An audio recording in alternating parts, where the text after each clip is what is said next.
बात हो रही है माइक्रोस्कोप को लेकर। माइक्रोस्कोप जो है वो एक ऑप्टिकल इंस्ट्रूमेंट है।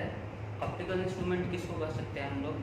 ऑप्टिकल इंस्ट्रूमेंट जो है किसी भी प्रकार का कोई इंस्ट्रूमेंट जो प्रकाश पे आधारित हो, लाइट पे आधारित हो और जिसका हम उपयोग करते हैं अलग अलग क्षेत्र में, उसको हम लोग कह सकते हैं ऑप्टिकल इंस्ट्रूमेंट। फॉर एग्जाम्पल, एक तो हो जाएगा हम लोग का माइक्रोस्कोप जो आपके सिलेबस में है, उसको लेके चल रहे हैं हम लोग। एक तो हो जाएगा हमारा माइक्रोस्कोप, दूसरा है कंपाउंड माइक्रोस्कोप और तीसरा है टेलीस्कोप। माइक्रोस्कोप मतलब सूक्ष्मदर्शी। जैसे एग्जाम्पल के लिए अगर हम लोग बात करें कि सूक्ष्मदर्शी का उपयोग कहाँ होता है, जैसे छोटे बच्चे जो हैं इंस्ट्रूमेंट में आप लोग देखे होंगे, अगर इंस्ट्रूमेंट में एक माइक्रोस्कोप आता है जिससे बच्चे जो है देखते हैं और जो इमेज है उसका बड़ा दिखाई देता है। तो उसमें ऐसा क्या होता है जिससे इमेज जो है बड़ा दिखाई देने लगता है, इस पर हम लोग चर्चा करने वाले हैं आज। और इसके अलावा और क्या क्या इंस्ट्रूमेंट्स हो सकते हैं जो कि ऑप्टिकल कैटेगरी में आएंगे, तो कुछ एक जो है, जैसे एग्जाम्पल के लिए बात करें प्रिज्म। प्रिज्म की चर्चा करें, वो भी एक तरह का ऑप्टिकल इंस्ट्रूमेंट है।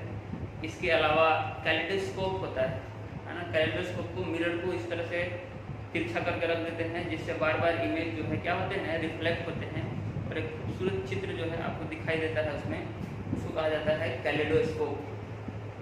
इसके अलावा बात करें तो पेरिस्कोप आ जाएगा इसमें।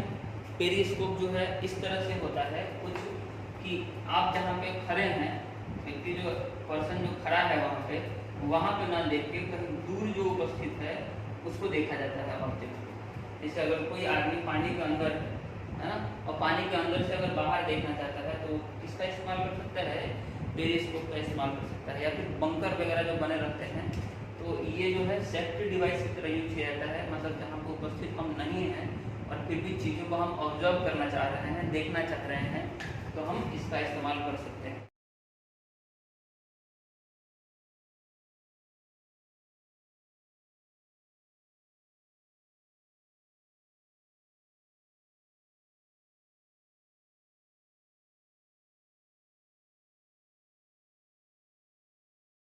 बाइनोकुलर्स जो हैं उनका भी इस्तेमाल किया जाता है। ये भी एक तरह के क्या हैं, ये भी एक तरह के इंस्ट्रूमेंट्स हैं जो कि उपयोग किया जाता है दूर की चीज़ों को देखने के लिए। मैच वगैरह में अगर आप देखे हों तो दूर की चीज़ों को देखने के लिए, क्योंकि मैच जो है मैदान में हो रहा है और आपको वहाँ के लोगों को देखना है करीब से, तो आप उस दूरबीन का इस्तेमाल कर सकते हैं, बाइनोकुलर्स का इस्तेमाल किया जा सकता है। तो ये कुछ इंस्ट्रूमेंट्स हैं जो कि आप इस तरह से कह सकते हैं कि ये जो उपयोग किया जा रहा है on the basis of light and light phenomena. Light और लाइट फेनोमेना के आधार पर इन इंस्ट्रूमेंट्स का उपयोग किया जाता है। तो इसको कहा जाता है कि ये क्या है, ये एक तरह से प्रकाशिक संयंत्र है। हिंदी में बोले तो प्रकाशिक संयंत्र। सबसे पहला जो है हम लोग का वो है माइक्रोस्कोप, सूक्ष्मदर्शी। तो माइक्रोस्कोप है, उसकी चर्चा हम लोग करने वाले हैं आज। क्या होता है माइक्रोस्कोप में? माइक्रोस्कोप में चीज़ों को थोड़ा बड़ा करके दिखाया जाता है। थोड़ा बड़ा इन सेंस लगभग 1 सेंटीमीटर का अगर कोई ऑब्जेक्ट है ना, 1 सेंटीमीटर का, तो वो लगभग 9 सेंटीमीटर का हो जाएगा। 1 से 9 यानी कि 9 गुना बड़ा करके माइक्रोस्कोप दिखा सकता है। ये इसका लिमिटेशन है, इससे बड़ा नहीं कर सकता है, इससे बड़ा नहीं दिखा सकता है माइक्रोस्कोप। उसके बाद अगर और ज़्यादा बड़ा देखना है तो फिर हम लोग किसका इस्तेमाल करते हैं? कंपाउंड माइक्रोस्कोप का। और उससे भी बड़ा अगर देखना है तो हम किसका इस्तेमाल करते हैं? टेलीस्कोप का। तो आज का हम लोग माइक्रोस्कोप की चर्चा कर रहे हैं, तो थोड़ा सा पीछे चलते हैं समझने के लिए कि माइक्रोस्कोप जो है वो किस तरह से वर्क करता है। याद कीजिए, जब हम लोग ये जानते हैं, देखते हैं कि एक थिन लेंस के सामने अगर फोकस पे किसी ऑब्जेक्ट को रखा जाए, ये जो है ये फोकस है, फोकस पे किसी ऑब्जेक्ट को अगर रखा जाए तो क्या होता है, इसका जो इमेज है वो कहाँ बनता है? इन्फिनिटी पे बनता है। इसका जो इमेज है वो कहाँ बनता है? इन्फिनिटी पे, एकदम इन्फिनिटी पे जाके इसका इमेज बनता हुआ दिखाई देगा। लेकिन अगर जरा सा भी इसको फोकस के अंदर हम लोग कर दें, ये है फोकस, जरा सा भी इसको हम फोकस के अंदर कर दें तो इमेज जो है अब इधर नहीं बन के पीछे की साइड बनने लगता है ना। और अगर हम यहाँ पे इसको रख दें तो अब जो है इमेज इधर नहीं, इधर बनता है। जो छठा केस होता है, केस नंबर 6, पीछे की तरफ बनने लगता है, ऐसे कुछ इस प्रकार से। इमेज अगर कहाँ पर रख दिया ऑब्जेक्ट अगर फोकस के अंदर रख दिया जाए तो कहाँ बनने लगता है इमेज जो है वो पीछे की तरफ बनने लगता है। और पीछे की तरफ बनता हुआ इमेज जो है, इमेज अगर पीछे की तरफ बनने लगे तो उससे क्या होता है, हम किसी चीज को बिल्कुल एज इट इज देख सकते हैं, थोड़ा सा बड़ा साइज जो है क्या हो गया है, यहाँ पे बढ़ गया है।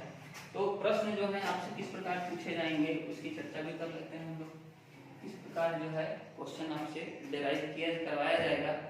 तो दो केसेस होते हैं, है ना। दो केस में हम लोग बात करेंगे इसमें कि कैसे कैसे जो है डेरिवेशन हो सकता है और क्वेश्चन जो है वो किस प्रकार से आपसे पूछा जाएगा। एक तो सिंपल क्वेश्चन पूछा जाएगा कि मैग्निफिकेशन का मतलब ही होता है चीजों को बड़ा करके दिखाना। तो मैग्निफिकेशन में अगर हम लोग बात करें तो आप लोग जानते होंगे कि मैग्निफिकेशन जो है वो किसके बराबर होता है, लेंस के केस में v/u के बराबर होता है और यही h डैश बाई h के बराबर होता है। यहाँ पे जो v है वो डिस्टेंस ऑफ इमेज है और जो u है वो डिस्टेंस ऑफ ऑब्जेक्ट है, ये ध्यान रखना है। और h डैश और h क्या है, h डैश जो है वो ऑब्जेक्ट का हाइट है, जो ऑब्जेक्ट आप रख रहे हैं, जो वस्तु आप रख रहे हैं उसकी लंबाई, और जो h डैश है वो किसकी लंबाई है, वो प्रतिबिंब की लंबाई है, इमेज की लंबाई।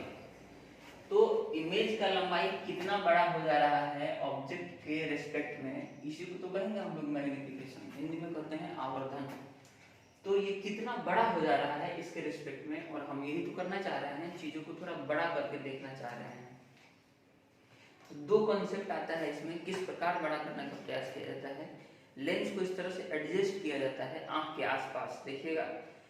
और ये जब भी हम किसी चीज को बड़ा करके देखना चाह रहे हैं तो आंख के आसपास जो है ऊपर नीचे करके देखते हैं, उसको आगे पीछे करके देखते हैं, जिससे कहाँ पे वो क्या हो जाए, हमको बड़ा दिखाई देने लगे।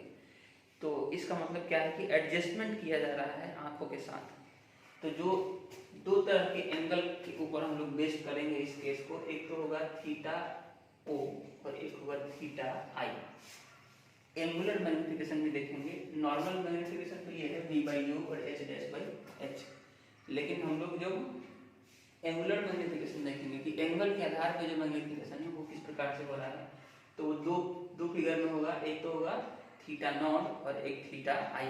ओ का मतलब यहाँ से ऑब्जेक्ट से है, थीटा ओ मतलब ऑब्जेक्ट का एंगल, और थीटा आई का मतलब इमेज का एंगल। और दोनों को अलग अलग जगह पर रख के देखा जाता है, अलग अलग जगह इन द सेंस कि इस तरह से एडजस्ट किया जाएगा कि जो इमेज है वो डिस्टिंक्ट विजन पे बने। अच्छा, डिस्टिंक्ट विजन क्या होता है, ऐसा प्लेस जहाँ पे हम आंखों के आसपास जब रखें तो जो है कम से कम दूरी पर रखा हुआ हो और दिखे चीज, उससे कम दूरी ले जाएंगे तो दिखना बंद हो जाएगा।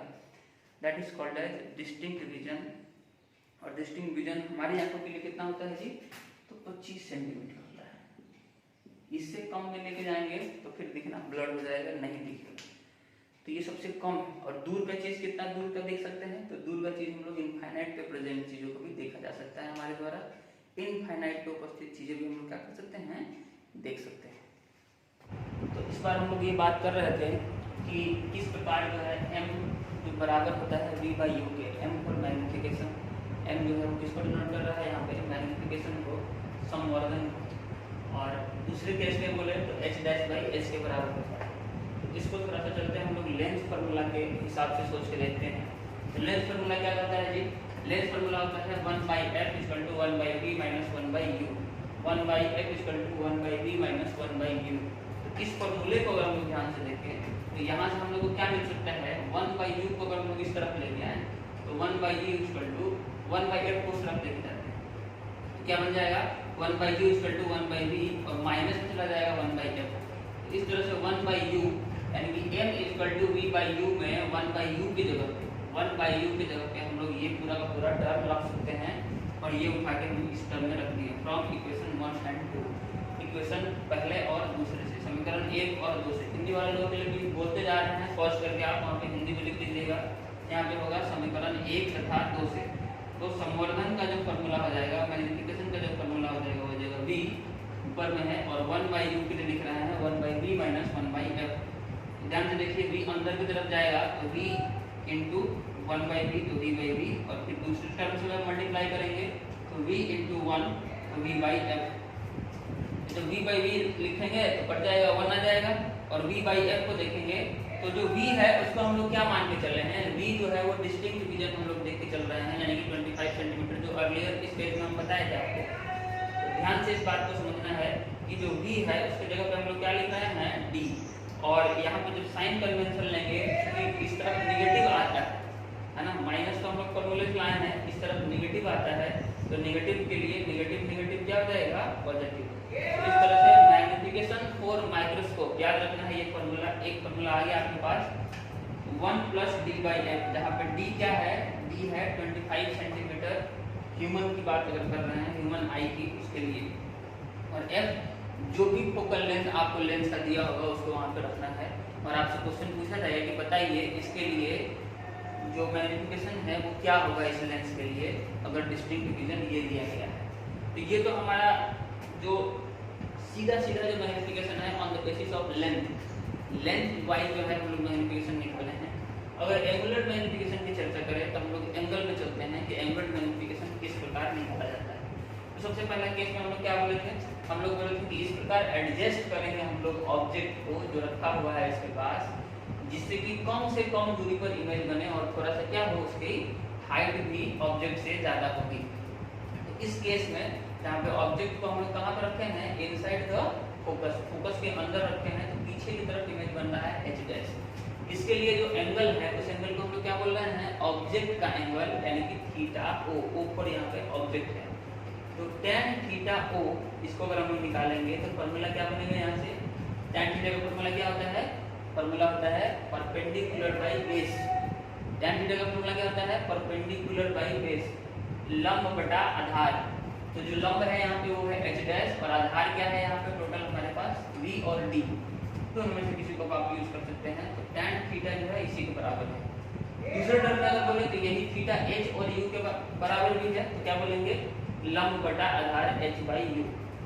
इन दोनों इक्वेशन को जब सॉल्व करेंगे हम लोग, यानी कि हम लोग u की जगह पे d को इस्तेमाल कर रहे हैं, यानी कि v को इस्तेमाल कर, यानी हम मान के चल रहे हैं कि जो ऑब्जेक्ट और इमेज की जो दूरी है वो बहुत ज़्यादा दूरी नहीं हुई है ना, तो वो कंपेरेबल है, इसलिए हम इसको कंपेयर करके लिख सकते हैं tan theta o equal to h by d। कब, हिंदी वाले भी लिखेगा, जब इमेज यानी कि जो हमारा प्रतिबिंब है और जो हमारा ऑब्जेक्ट है, जो वस्तु जिसको हम देख रहे हैं मैग्नीफाई करके, वो दोनों साथ साथ लगभग रखे हुए हैं, यानी कि उनके बीच की दूरी ज़्यादा नहीं हो। जब वस्तु और प्रतिबिंब की दूरी ज़्यादा नहीं हो तब जो है ये फॉर्मूला बनेगा हमारे पास tan theta not equal to h by d। जो लोग मैथमेटिक्स से हैं इस बात को समझेंगे कि जब जैसे जैसे एंगल जो है वो स्मॉलर होता है, छोटा होता है, tan एंगल का वैल्यू, tan थीटा का वैल्यू थीटा के आसपास पहुंचता है। अगर आप मैथमेटिक्स बैकग्राउंड से नहीं हैं तो भी आप इस बात को याद रख लीजिए कि अगर थीटा जो है बहुत छोटा हो, उस केस में क्या होता है, tan थीटा जो है वो थीटा के ही लगभग बराबर आता है, लगभग एग्जैक्ट नहीं, लगभग बराबर आता है। इस प्रकार हम कह सकते हैं कि जो थीटा है वो किसके बराबर हो जाएगा, h बाई d के बराबर हो जाएगा। तो h बाई डी यहाँ से हमारे पास एक इक्वेशन आया है फॉर स्मॉल एंगल, बहुत छोटे कोण के लिए, हिंदी वालों के लिए, बहुत छोटे कोण के लिए हम क्या फॉर्मूला है, theta o equal to h by d, इसको थीटा नॉट भी पढ़ते हैं। दूसरे केस में आते हैं केस 2 में, जब हम लोग ऑब्जेक्ट रखे हैं फोकस पे ही और इंफिनिटी पे जाकर बन रहा है इमेज, तो ये दोनों केस हो सकता है, यानी कि एडजस्टमेंट जब किया जा रहा है माइक्रोस्कोप के साथ उसका केस लिया जा रहा है कि जब नज़दीक रखेंगे तब कैसा आएगा और जब दूर लेके जाएंगे तब कैसा आएगा। इन चीज़ों में एडजस्टमेंट करके हम लोग देख रहे हैं कि मैग्निफिकेशन, एंगुलर मैग्निफिकेशन किस प्रकार आ सकता है। तो tan थीटा आई जो है वो किसके बराबर आ रहा है हमारे पास इस केस में भी, तो इसमें भी क्या आएगा, h डैश बाई v आएगा। h डैश जहाँ पे भी इमेज बनेगा, जितनी भी दूरी पर बने, वो इमेज का लंबाई और बटा बेस। बेस जो है वो क्या है, इमेज की दूरी फ्रॉम लेंस, लेंस से वो दूरी जो कि इमेज की है यानी कि प्रतिबिंब की है, तो h डैश बाई v और वही दूरी h बाई u, यानी कि ये सेम फॉर्मूला यहाँ पे भी चल रहा है। अब हम कह रहे हैं कि सिंस इस केस में हम लोग क्या किए हैं, ऑब्जेक्ट को कहाँ पे रख दिए हैं, फोकस पे ही रख दिए हैं, और फोकस की दूरी लेंस से क्या कहलाती है, फोकल लेंथ, यानी कि इस केस में u जो है वो किसके बराबर होगा, f के बराबर होगा। तो यहाँ पे हम लोग h बाई यू की जगह पे h बाई f लिख सकते हैं, और फिर से स्मॉल एंगल के लिए हम लोग क्या कहेंगे, कि tan थीटा आई जो है वो थीटा आई के ही बराबर होगा और थीटा आई जो है वो h बाई एफ के बराबर होगा। तो h बाई एफ हमारे पास थीटा आई आ गया, मतलब इमेज के लिए एंगल आ गया है और यहाँ पे ऑब्जेक्ट के लिए एंगल आ गया है। देन इन दोनों का एंगल जो हम लोग क्या करेंगे, मैग्निफिकेशन में डालेंगे। तो m का फॉर्मूला क्या होता है, एंगुलर मैग्निफिकेशन, यानी कि m का फॉर्मूला क्या होता है, इमेज बाई ऑब्जेक्ट। यही था, इमेज बाई ऑब्जेक्ट। यहाँ पे हाइट के टर्म में लिए थे और यहाँ पे एंगल के टर्म में लगाए हैं। तो क्या लिखेंगे, एंगुलर। अच्छा नीचे नहीं दिख रहा है शायद, तो उसको ऊपर लिख देते हैं, वो भी समझ लीजिए इसको। डाल देते हैं यहाँ से, नीचे वाली चीज को ऊपर लिख दीजिए, दिख रहा है शायद। हाँ, एंगुलर मैग्निफिकेशन जो है इसके बराबर होगा थीटा आई बाई थीटा ओ, यानी कि इमेज का एंगल और बाई ऑब्जेक्ट का एंगल। तो एंगुलर मैग्निफिकेशन जो है वो यहाँ पे क्या बन जाएगा हमारे पास, m इक्वल टू, आप नीचे ही लिखिएगा, हम ऊपर लिख देते हैं। m जो है वो किसके बराबर आ जाएगा, तो थीटा आई कितना आया है जी, h बाई एफ। थीटा आई आया है h बाई एफ और थीटा ओ कितना आया है जी, h by D. h by D, h से h कट जाएगा और ये सबसे नीचे है तो सबसे ऊपर चला जाएगा। तो m इक्वल टू क्या हो जाएगा, d बाई एफ। तो ये एंगुलर मैग्निफिकेशन का हमारे पास सूत्र आ गया है d बाई एफ। तो दोनों को ध्यान में रखना है, ये जो हाइट वाला यानी कि डिस्टेंस मैग्निफिकेशन है और वो एंगुलर मैग्निफिकेशन है, दोनों पूछा जा सकता है बदल बदल के।